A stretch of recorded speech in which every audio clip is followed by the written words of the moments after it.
अस्सलाम वालेकुम दोस्तों, क्या हाल है। उम्मीद करता हूँ कि आप खैर से होंगे। आप देख रहे मोहम्मद हुसैन व्लॉग। ये देखिए हमारा पार्क है खूबसूरत, सुबह सुबह का टाइम है। देखिए लोग वर्जिश के लिए आए हुए हैं, ये झूले लगे हुए हैं क्योंकि आपको पता है ईद ख़त्म हो चुकी है। देखिए झूले वाले अब ये नई जगह पर जाएंगे। अब ये 1-2 दिन में बिल्कुल आपको क्लीन नज़र आएगा सारा पार्क।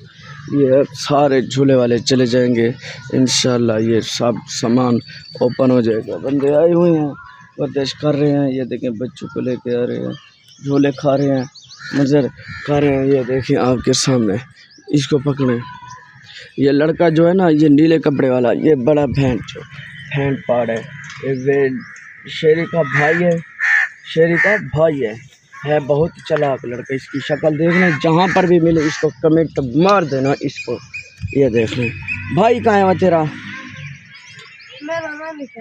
मार गया उन वीडियो तेरी बस करो ना, मुंह तेरा आ गए बिच मां दे शक्ल, मां दे शक्ल बस कर।